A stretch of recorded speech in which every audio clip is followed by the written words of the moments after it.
Betting apps కేసులో ED ముందు విచారణకు హాజరయ్యారు నటుడు ప్రకాష్ రాజ్. ఓ బెట్టింగ్ యాప్ లో నటించి ప్రమోట్ చేశారంటూ ఆయనపై తెలంగాణ పోలీసులు కేసు నమోదు చేశారు. ఈ ఎఫ్ఐఆర్ ఆధారంగా కేసు నమోదు చేసిన ఈడీ విచారణకు రావాలంటూ 10 రోజుల క్రితం నోటీసులు ఇచ్చింది. బెట్టింగ్ యాప్స్ ప్రమోట్ చేసినందుకు గాను హవాలా రూపంలో డబ్బులు తీసుకున్నారనే ఆరోపణలున్నాయి.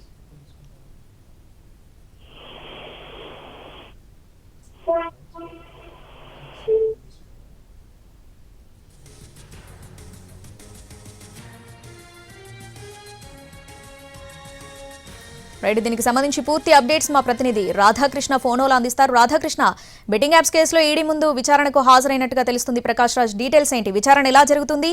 ఎటువంటి డాక్యుమెంట్స్ తో హాజరయ్యారు? డీటెయిల్స్ ఏంటి?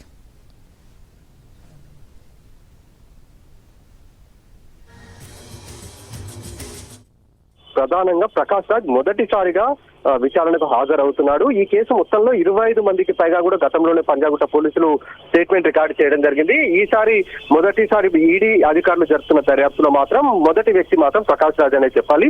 తన అడ్వకేట్ తో పాటుగా కొన్ని డాక్యుమెంట్స్ కూడా వెంట తీసుకుని రావడం జరిగింది. Prakash Raj betting app promotion లో వీళ్ళు నగదును స్వీకరించారు. అంటే బెట్టింగ్ యాప్ ప్రమోషన్ చేసినందుకు దానికి సంబంధించిన రెమ్యునరేషన్ వీళ్ళు తీసుకున్నారు. కాబట్టి అది ఏ విధంగా వీళ్ళు తీసుకున్నారన్న దానికి సంబంధించి ఈడీ అధికారులకు చెప్పాల్సి ఉంటుంది. ఎందుకంటే బెట్టింగ్ యాప్ మొత్తం కూడా చైనా బేస్డ్ గా నడిచింది కాబట్టి, అంటే చైనా నుంచి బెట్టింగ్ యాప్ కొనసాగింది. ఆర్థిక లావాదేవీలు అన్ని కూడా చైనాకు వెళ్లడం జరిగింది. అంటే ఇక్కడ బెట్టింగ్ యాప్ కు సంబంధించిన నగదు మొత్తం కూడా చైనాకు వెళ్లడం జరిగింది. కాబట్టి ఇదంతా కూడా మనీ లాండరింగ్ పాల్పడ్డారనేది ఈడీ దర్యాప్తులో గుర్తించడం జరిగింది. గతంలోనే పంజాగుట్ట పోలీసులు దర్యాప్తు జరిపిన నేపథ్యంలో వెలుగులోకి వచ్చిన అంశాల ఆధారంగా ప్రస్తుతం ఈడీ ఈసీఐఆర్ నమోదు చేసి వరుసగా ఎవరైతే నటీనటులు ఇందులో ఉన్నారో 25 మందికి పైగా, అందులో ముందుగా మాత్రం 4గురికి నోటీసులు జారీ చేశారు. అందులో ఇవాళ ప్రకాష్ రాజు వస్తున్నారు. తర్వాత విజయ్ దేవరకొండ, మంచు లక్ష్మి, రాణా వీళ్ళు వరుసగా ఆగస్టు 11వ తేదీ వరకు కూడా వరుసగా వీళ్ళందరూ కూడా విచారణకు హాజరు కాబోతున్నారు. ప్రధానంగా వీళ్ళ బ్యాంక్ అకౌంట్ అని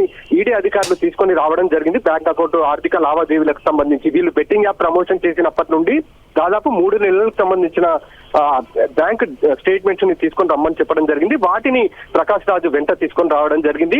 ఆ బ్యాంక్ అకౌంట్స్ లో ఎక్కడైనా వాళ్ళకి తేడా, అంటే ఆర్థిక లావాదేవీలకు సంబంధించి, అంటే ఫైనాన్షియల్ ట్రాన్సాక్షన్ సంబంధించిన ఎక్కడైనా వాళ్ళకి అనుమానం వచ్చినా వాటికి సంబంధించి ప్రకాష్ రాజు నుంచి స్టేట్మెంట్ అయితే రికార్డు చేయబోతున్నారు. దానికి సంబంధించి ప్రకాష్ రాజు డాక్యుమెంట్స్ కూడా తీసుకొని రావడం జరిగింది. ప్రస్తుతం ఈడీ అధికారులు కూడా ప్రకాష్ రాజు కోసమే ఎదురు చూస్తున్నారు. అతను వచ్చిన వెంటనే అతన్ని ప్రశ్నించేందుకు ప్రస్తుతం అయితే సిద్ధంగా ఉన్నారు ఈడీ అధికారులు. Right Radhakrishna, thanks for the updates.